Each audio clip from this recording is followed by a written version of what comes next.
Tanner's pick this week was the 2005 film, Merry Christmas. I'm not going to say the French name because I don't know what the fuck it is. I can't pronounce it. I already forgot. That's right, guys. We watched Joyeux, Noel. This is just a movie adaptation of, the famous Christmas truce of 1914.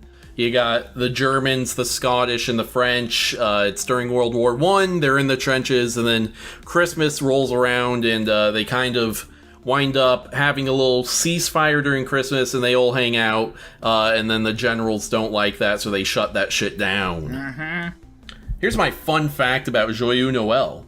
This film was going to be rated R, but famous film critic Roger Ebert criticized the rankings, so they changed it. Oh, that's... Why the fuck did he care at all? This is a foreign film. I think he just would... I assume he was probably just like, if you're rated R, less people will see it, and this is, a thing worth seeing by younger people to give them, I don't know, a little interest in history. I was about to say, is there really a reason for this film to be rated R, but they do have nipples in it, don't they? Do they? They also see people just getting fucking gunned down and shit. America's less concerned about that. Where the hell are the nipples? What are you talking about? In the sex scene. When the Germans have, the German opera boy and girl have sex. I don't remember. He blocked that part out. He blocked it out. I think this movie is incredible. I fucking love this movie. I actually knew this story before watching this movie. I was like, oh, hey, and it said, because it said it was based on a true story, I was like, oh, hey, I actually know this story. It'd be really cool to see, like, a physical representation of something I already know. And I think this movie's really sentimental. I think it's awesome. And it really is just, like, at the end of the day, I don't know how I'm gonna depict and break this down, but at the end of the day, we're all like human beings, and really sometimes we're just fighting a war because people tell us to. So, like, most of these guys are just here because they were told to, or because their country said they had to. Most of these guys don't want to be here. They want to be at home with their families. Like, everybody here has families, everybody here has hobbies, everybody here has vacations, They've been to each other's country. They enjoy each other's countries. They like the culture of some of the countries. And it's just like, this movie really just goes to show, like, there doesn't have to be differences between people. There's just differences in ideologies and differences in people who are higher up calling the shots ideology, who are just, these lower people are forced to do the bidding of these people because they're told to. I think that it definitely does kind of go to show why so many, like, Oscar movies and shit are, like, all based around war, because just the whole idea behind war is just inherently fucked up, Yeah. It's just these people who, like Dylan said, they're probably just fucking drafted out here. They don't want to be fighting in this war. They have no horse in this race at all. They're just told they have to go here, and if they don't, they get fucking shot. And, being there gets some shot anyway. So, like, what the fuck are they supposed to do? It's fucked up, and quite frankly, I'm sick of it. Yeah, what this makes me think of is, like, there's a very, I don't remember who it is or where they said it, but there's, like, a very famous sort of diatribe about how, like, well, it's kind of like two competing things about, like, all war movies are anti-war or none of them are, and kind of the dichotomy there is, like, war is so horrible that depicting it in any fashion should be anti-war, but at the same time, you run into the problem where, like, men are going to find combat engaging, period. And so, like, war movies that have combat in it, inevitably, even if they're trying to be anti-war, will inspire some men to, like, go join the military. Like, you can find plenty of dudes who are, like, in the military right now, and they're like, dude, I saw, like, Saving Private Ryan, and that inspired me to join the military, even though that's, like, ostensibly an anti-war movie. Yeah, and I think this movie actually kind of does the anti-war thing much better than most other movies, because there's very little action. What action is there is, like, boring, pretty much. It's just people sitting in one place and then, like, just getting gunned down. And because there's very little action, we get to focus on, like, how kind of pointless and stupid this whole thing seems, and I think that far more effectively communicates sort of an anti-war message. And a lot of that is carried by Well, I'd say the biggest things that this movie does well is the sets, the costumes, and then the acting. I think the acting in this movie is some of the best we've seen on Guapish at the movies. Dude, the biggest hurdle I think for this movie, however, is the fact that it's trying to get me to care about these people who I am just like, opposed to by just the broadest definitions of the word, Like, I simply hate the French, and I don't want to relate to them at all is the problem here, okay? I don't want to feel bad for seeing them die and go through these hardships. Right, of course. The Scottish, though, dude, them Scotsmen, I felt real bad for them. Mm-hmm. They've been through enough, Sure. Historically oppressed people, if you will. Jackson, what are some of your thoughts on Joyeux, Noel?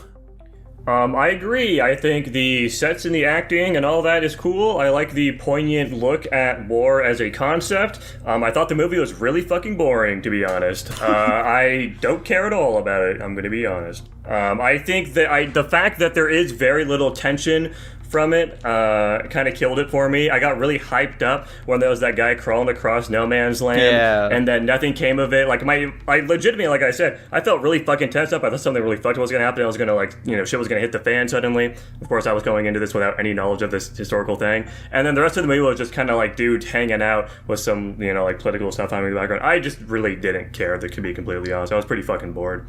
I do enjoy the nuance of the war, but the movie as a movie just did not grip me at all. Getting away from the haters, we're going back to me.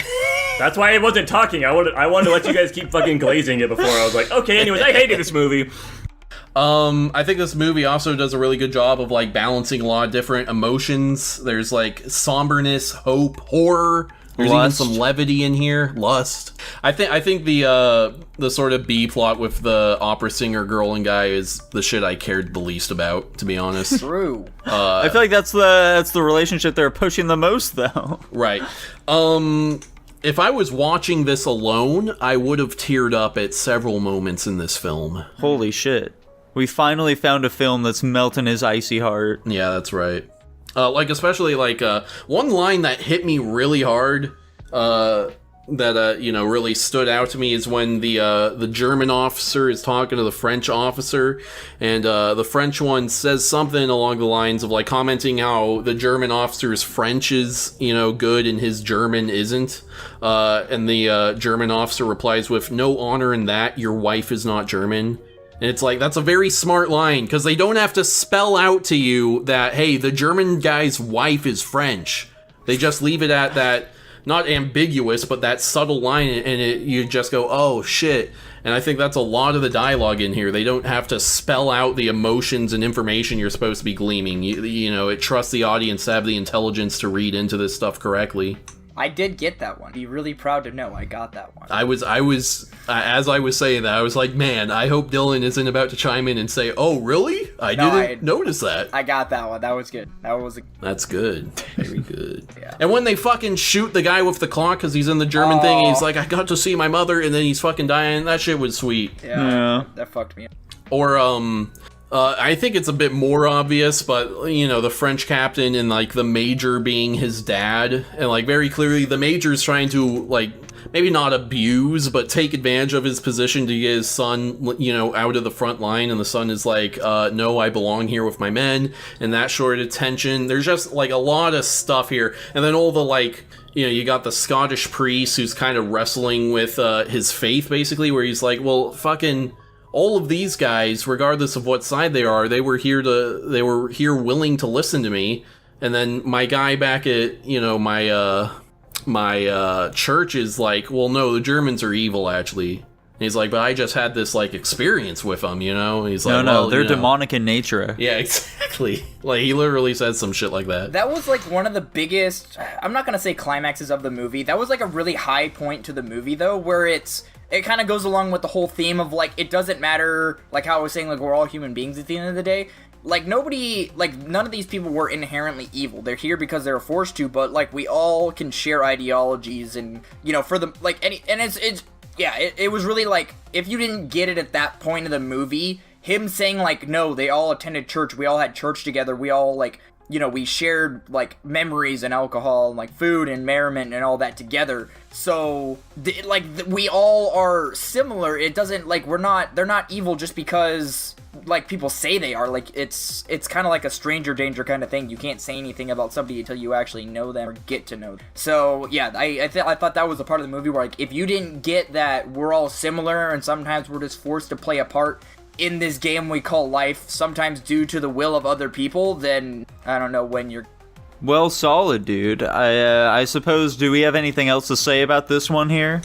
No, I don't have anything else to say, but it's very good. Actually, I guess one last point is, like, I kind of pitched this one last week when I was choosing it, where I was like, oh, I'm gonna go with, like, a not very traditional Christmas movie and just pick something that's, like, set during Christmas. And after having seen it, this is a Christmas movie. It very much has, like, the Christmas vibes and the lesson and, like, plays into what I've famously said, which is that, like, Christmas movies should always have a little piece of darkness somewhere in there.